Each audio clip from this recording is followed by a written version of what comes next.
Gunung Merapi berada di Kabupaten Sleman, Provinsi Daerah Istimewa Yogyakarta, dan di beberapa kabupaten di Provinsi Jawa Tengah seperti Kabupaten Magelang, Boyolali, dan Klaten. Menurut cerita masyarakat setempat, dahulu daerah yang kini ditempati oleh Gunung Merapi masih berupa tanah datar.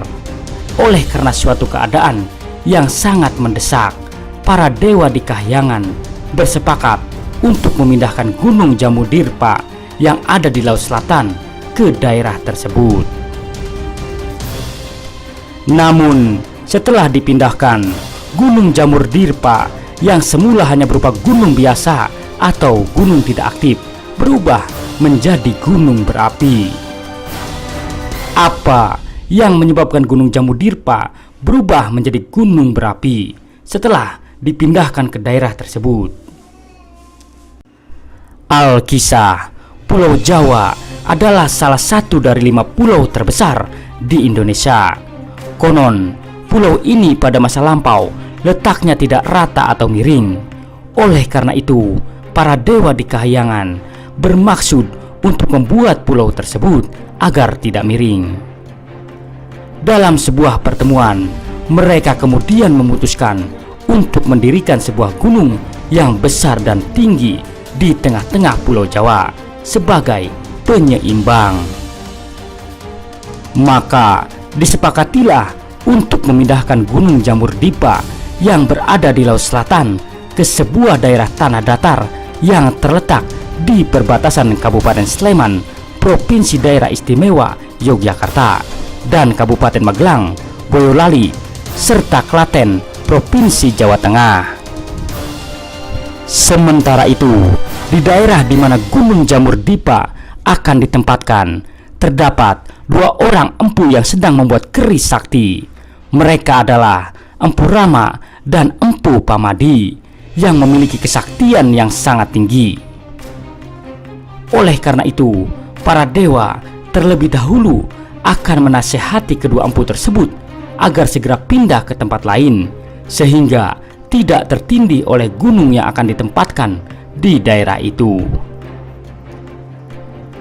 Raja para dewa, Batara Guru pun segera mengutus Batara Narada dan Dewa Penyarikan beserta sejumlah pengawal dari Istana Kahyangan untuk membujuk kedua empu tersebut.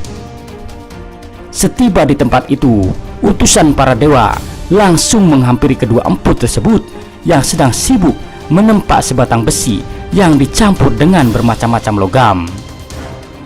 Betapa terkejutnya Batara Narada dan Dewa Penyarikan saat menyaksikan cara Empu Rama dan Empu Pamadi membuat keris. Kedua empu tersebut menempa batangan besi membara tanpa menggunakan palu dan landasan logam, tetapi dengan tangan dan paha mereka. Kepalan tangan mereka bagaikan palu baja yang sangat keras. Setiap kali kepalan tangan mereka pukulkan pada batangan besi membara itu, terlihat percikan cahaya yang memancar. "Maaf empu, kami utusan para dewa ingin berbicara dengan empu berdua," sapa Dewa Penyarikan. Kedua empu tersebut segera menghentikan pekerjaannya dan kemudian mempersilahkan kedua utusan para dewa untuk duduk. "Ada apa gerangan? Ada yang dapat hamba bantu?" tanya Empu Rama. "Kedatangan kami kemari untuk menyampaikan permintaan para dewa kepada empu," jawab Batara Narada. "Apakah permintaan itu?" tanya Empu Pamadi penasaran. "Semoga permintaan itu dapat kami penuhi." Batara Narada pun menjelaskan permintaan para dewa kepada kedua empu tersebut. Setelah mendengar penjelasan itu, keduanya hanya tertegun. Mereka merasa permintaan para dewa itu sangatlah berat. "Maafkan hamba Pukulun, hamba bukannya bermaksud untuk menolak permintaan para dewa, tapi perlu Pukulun ketahui bahwa membuat keris sakti tidak boleh dilakukan sembarangan, termasuk berpindah-pindah tempat, jelas Empu Rama. Tapi Empu, keadaan ini sudah sangat mendesak. Jika Empu berdua tidak segera pindah dari sini, Pulau Jawa ini semakin lama akan bertambah miring, kata Dewa Penyarikan. Benar, kata Dewa Penyarikan. Empu, kami pun bersedia mencarikan tempat yang lebih baik untuk Empu berdua, pucuk Empu Narada. Meskipun telah dijanjikan tempat yang lebih baik, kedua empu tersebut tetap tidak mau pindah dari tempat itu. Maaf Pukulun, kami belum dapat memenuhi permintaan itu. Kalau kami berpindah tempat, sementara pekerjaan ini belum selesai, maka keris yang sedang kami buat ini tidak sebagus yang diharapkan. Lagi pula, masih banyak tanah datar yang lebih bagus untuk menempatkan Gunung Jamur Dipa itu, kata Empu Pamadi. Melihat keteguhan hati kedua empu tersebut, Empu Narada dan Dewa Penyaringan mulai kehilangan kesabaran. Oleh karena mengemban amanat Batara Guru, mereka terpaksa mengancam kedua empu tersebut agar segera pindah dari tempat itu. Wahai Empu Rama dan Empu Pamadi, jangan memaksa kami untuk mengusir kalian dari tempat ini, ujar Batara Narada.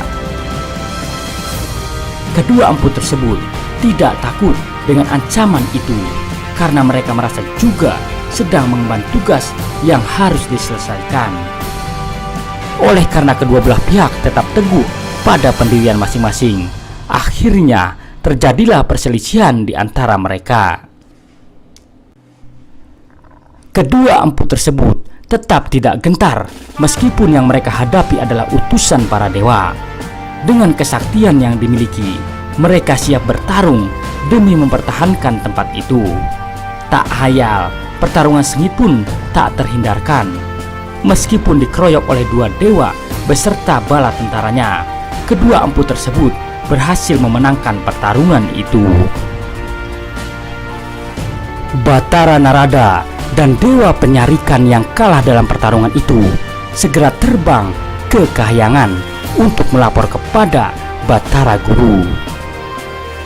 Ampun Batara Guru, kami gagal membujuk kedua empu itu. Mereka sangat sakti mandraguna, lapor Batara Narada.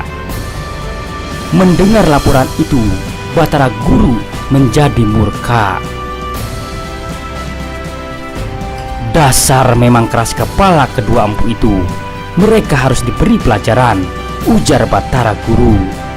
Dewa Bayu, segeralah kamu tiup Gunung Jamur Dipa itu, seru Batara Guru. Dengan kesaktiannya, Dewa Bayu segera meniup gunung itu. Tiupan Dewa Bayu yang bagaikan angin topan berhasil menerbangkan Jamur Dipa hingga melayang-layang di angkasa dan kemudian jatuh tepat di perapian kedua empu tersebut. Kedua empu yang berada di tempat itu pun ikut tertindih oleh Gunung Jamur Dipa hingga tewas seketika. Menurut cerita, roh kedua empu tersebut kemudian menjadi penunggu gunung itu. Sementara itu, perapian tempat keduanya membuat keris sakti berubah menjadi kawah. Oleh karena kawah itu pada mulanya adalah sebuah perapian, maka para dewa mengganti nama gunung itu menjadi Gunung Merapi. Demikian cerita asal mula Gunung Merapi dari Provinsi Yogyakarta dan Jawa Tengah, Indonesia. Hingga saat ini, kawah Gunung Merapi tersebut masih aktif dan sering mengeluarkan lahar disertai dengan hembusan awan panas. Sejak tahun 1548, Gunung Merapi ini sudah meletus sebanyak kurang lebih 68 kali. Terima kasih telah menonton. Semoga informasi ini bermanfaat. Jangan lupa subscribe-nya. Wassalam.